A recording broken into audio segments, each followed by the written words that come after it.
자, 오늘은 45세 여성분의 사례고요. 30대 때부터 손과 발이 늘 시리다라고 하십니다. 겨울에 시린 것은 당연하지만 영상 30도를 웃도는 한여름에도 마찬가지 상황이고요. 단순히 추위를 많이 타는 체질이라 생각했지만 이 한기가 점점 심해진다. 이제 밤에는 수면 양말 없이는 잠을 잘 수가 없을 정도다라고 하는데요. 어떤 해결책이 필요할지 이야기 나눠보도록 하겠습니다. 한의학적으로는 이 수족냉증의 원인을 어떻게 바라보고 있는지 배영 원장님이 알려주시죠. 네, 한의학에서는 수족냉증의 원인을 이제 신장의 기능이 허약해진 것, 그리고 이제 심장의 기능이 허약해지는 것, 그리고 비위장의 기능이 허약해진 경우, 그 다음에 혈허해서 이제 피가 부족하다 이렇게 얘기하는 이렇게 네 가지 이렇게 허약해진 그런 원인을 이제 수족냉증의 원인으로 보고 있습니다. 네. 하나씩 좀 얘기를 드리자면 이제 신장의 기능, 신장은 우리 몸에 이제 양기를 가지고 있는 곳이고 양기를 이제 채우고 있는 곳인데요. 그곳의 기능이 떨어지게 되면 몸의 양기가 부족해지면서 몸 전체적으로 많이 이제 몸이 차가워지게 되고 그러다 보니까 끝에 있는 이제 사진 말단까지 다 이제 시려운 그런 수족냉증이 발생하게 되는 것이고요. 네. 그 다음으로는 이제 심장의 기능의 허약인데요.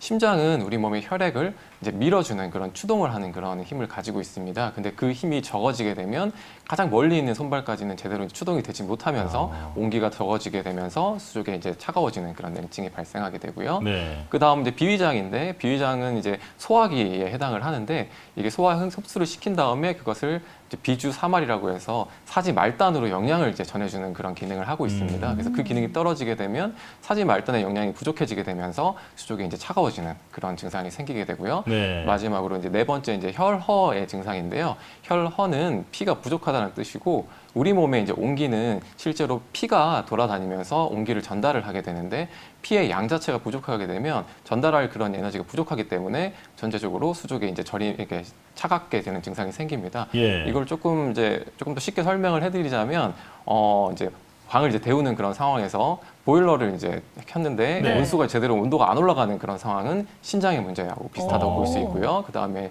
이제 순환하는 모터가 제대로 작동을 안 해서 순환을 못 시키고 있으면 그것은 이제 심장의 문제하고 가장 관련이 비슷하다고 볼 수 있고요. 예. 그리고 이제 이 기계가 에너지를 충분하게 가지지 못해서 저 멀리에 있는 구석구석까지 퍼뜨리지 못하는 그런 상황을 네. 비위장의 이제 기능의 문제와 관련이 되어서 볼 수 있고 온수 자체가 부족해서 잘 흐르지 못하는 것을 혈어의 그런 것과 비슷하다고 볼 수 있습니다. 그렇게 네. 이해하시면 아마 이해가 조금 더 편하실 것 같습니다. 네. 이게 그 난방을 생각하니까 네. 확실히 이해가 빠르네요. 맞아. 저희 어머니께서도 가끔 손이 시렵다고 하시는데 네. 손을 그럼 이제 자주 주무르시거든요. 아. 이 주무르는 게 도움이 되는 도움이 건지 네. 아니면 혹시 어떤 좀 더 좋은 지압법이 있는지 궁금한데요. 네. 배 원장님께서 좀 알려주시죠. 네, 일단은 주무르는 건 다 좋습니다. 아, 네, 그래요? 주무르게 되면 경락에 자극이 되기도 하고 네. 말초 순환은 원래 이제 근육이 수축하고 움직이면서 짜면서 순환을 많이 하거든요. 그래서 네. 그런 측면에서 팔다리 다 주무르는 거 좋고요. 그리고 일단 아까 이제 상훈교란 좋은 자리 말씀해 주셨는데 예. 이제 손발 쪽에서 지압하기 가장 편하고 좋은 자리를 말씀드리자면 팔사혈, 팔풍혈 이렇게 두 가지가 있고 그다음에 복부에서 이제 관원혈 이렇게 세 종류를 오늘 말씀드릴 거예요. 예. 그래서 팔사혈 같은 경우는 손가락의 마디 사이사이에 있는 혈자리 4개, 4개에서 총 8개를 얘기하고 있고요. 팔풍혈 같은 경우는 발가락 사이사이에 있는 4개의 혈자리를 얘기하고 있습니다. 그래서 총 네. 8개고요.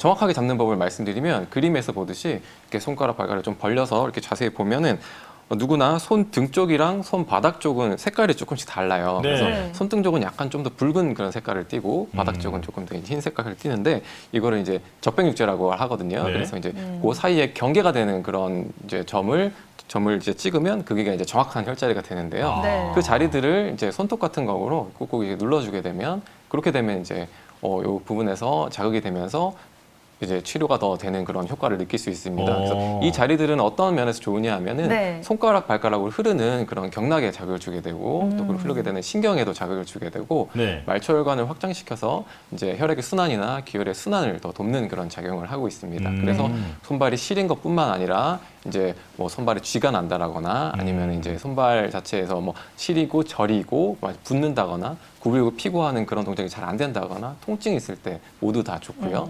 그 다음으로는 이제 복부에 있는 관원혈자리라는 혈자리를 설명을 드리면 네. 관원혈자리는 이제 그림에도 나오는데 배꼽에서부터 쭉 내려가서 눌러보다 보면 뼈가 만져지는 곳이 있습니다. 네. 그래서 그 딱딱한 뼈가 만져지는 곳이 치골이라고 하는 곳인데 그 사이를 5등분을 해서 위에서 세 번째, 5분의 3 정도 되는 위치가 정확한 위치인데 예. 잡기가 어렵겠죠. 그래서 네. 중간 정도를 잡아서 그보다 조금 더 아래에 있다라고 생각하시면 되고요. 이 자리는 우리 몸에서 양기가 다 모여드는 자리이기 때문에 네. 그 자리를 자극을 해주게 되면 양기가 더 모여들고 더 잘 퍼지게 하는 그런 작용을 합니다. 그래서 특히나 이제 서해부 쪽을 더 같이 자극을 해주게 되면 다리 쪽으로 더 이제 양기가 더 잘 퍼지는 그런 효과를 볼 수 있고요. 이렇게 침자극이나 이렇게 뭐 이렇게 손톱으로 이용하는 이제 지압도 좋고 아까 뭐 이렇게 말씀드렸듯이 뜸으로 따뜻하게 해주는 뜸 치료를 해주는 것도 굉장히 더 좋다고 볼 수 있습니다. 예, 이 말씀해주신 혈자리가 찾기가 쉬운 곳인 것 같아요. 맞아요. 예, 손가락 네. 사이사이, 발가락 사이사이, 네. 그리고 이 복부에 있는 쪽은 아랫배다, 뭐 이렇게 아랫배. 생각하고 네. 네, 따뜻하게 해주면 좋을 것 맞아요. 같습니다. 네. 자, 그리고 이제 지압과 함께 집에서 또 수족냉증에 도움이 되는 어떤 음식, 또 한방차를 챙겨 먹으면 좋을 것 같은데요. 네. 이어서 설명해 주시죠. 네. 이제 수족 냉증에 좋은 거는 기본적으로 양기를 이렇게 넣어줄 수 있는 따뜻하게 해줄 수 있는 그런 것과 그다음에 혈액을 순환을 잘 될 수 있는 혈액 순환을 도와주는 그런 두 가지가 많이 도움이 되는데요. 네. 첫 번째로 이제 하나는 마늘 얘기 드릴 수 있습니다. 그래서 마늘 같은 경우는 이제 강장제로 많이 이제 알려져 있는데 네. 이제 양기를 넣어주기도 하고 그다음에 혈관을 확장시키면서 혈액 순환을 돕게 되기 때문에 수족 냉증에 도움이 되고요.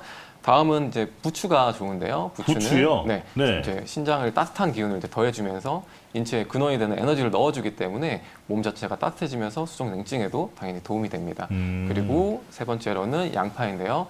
양파는 피를 깨끗하게 해주면서 네. 그리고 또 혈액의 순환을 많이 돕기 때문에 양파를 많이 드셔주시면 수족 냉증에 많이 도움이 되고 마찬가지 이제 피를 깨끗하게 해주는 음식에서는 미나리도 굉장히 좋고요. 그다음에 식초도 좋아서 이제 네. 감식초라거나 뭐 양조식초 같은 것들 이제 한두 방울 물에 희석해가지고 가볍게 물 차처럼 이렇게 드시는 것도 굉장히 도움이 됩니다. 예. 그리고 한방 차를 또 설명을 드리자면 네. 이제 계피차나 아까 이제 강원장님 말씀해주셨던 계피 이제 생강차라거나 저는 이제 인삼 꿀차 이렇게 말씀을 드리겠는데요. 네. 그래서 이제 계피차 같은 경우는 아까 이제 한방에서 이제 수족 냉증의 원인이 되는 그런 신장이라거나 비위장 자체에 다 이제 양기를 넣어줄 수가 있게 되고 그다음에 이제 혈관을 소통시켜주기 때문에 이제 수족 냉증에 훨씬 도움이 되는 그런 차라고 볼 수 있고요. 그 다음은 이제 생강차인데 생강차는 사실 말단으로 따뜻한 기운을 전해줄 수 있는 비위장의 기능을 돕기 때문에 그리고 심장의 그런 이제 작용을 강하게 만들어줄 수 있는 그런 효능도 있어서 수족 냉증에 좋습니다. 예. 그리고 마지막으로 인삼 꿀차가 좋은데요. 인삼 꿀차는 둘 다 이제 따뜻한 성질이 있기도 하고 그다음에 인삼 같은 경우는 크게 원기를 보충해 주면서 네. 가을에 부족한 기운도 보충을 해주고 그다음에 비위 소화기 쪽으로도 따뜻하게 해주면서 기운을 넣어줄 수 있기 때문에 전체적으로 몸의 이제 면역력을 높이기도 하고 손발이 이제 차가운 그런 수족 냉증에도 두루두루 좋다고 볼 수 있습니다. 네, 네. 원장님께서 수족냉증에 도움이 되는 음식 그리고 한방차까지 말씀을 해주셨는데 네. 원장님 저는 좀 더 궁금한 게 뭐 인삼차나 계피차, 생강차 이런 그 성분 때문에 따뜻해지는 거 말고 실제로 그냥 따뜻한 물 같은 걸 자주 마셔주는 것도 수족냉증 개선에 좀 도움이 되나요? 당연히 도움이 됩니다. 그래서 네. 이제 제가 이제 면역력에서 가장 중요하게 생각하는 네. 게 따뜻하게 몸을 이제 체온을 유지를 하는 건데 네. 그 체온을 유지할 때 체온이 이제 한 1도 떨어지면 면역력 30% 떨어진다 이런 얘기가 맞아요. 많잖아요. 네. 근데 차가운 물 같은 걸 많이 드시게 되면은 입이나 이쪽에선 당장은 시원하긴 하지만 그 차가운 것들이 내려가서는 냉기를 몸으로 가져가게 되고 그렇게 되면 하복부에 냉기가 쌓이게 되는 거거든요. 예. 그렇게 되면 아까 말씀드렸던 그런 관원이라고 하는 그런 혈자리나 단전 쪽에 차가운 것들이 쌓이게 되고 그러게 되면 그것들이 따뜻한 기운이 팔다리로 퍼져나가는 것을 막으면서 네. 수족의 냉증도 더 심해지게 됩니다. 그래서 항상 물은 따뜻하거나 미지근한 물을 드시는 게 좋고 물을 드실 때 근데 뭐 아이스 아메리카노 다 좋아하시잖아요.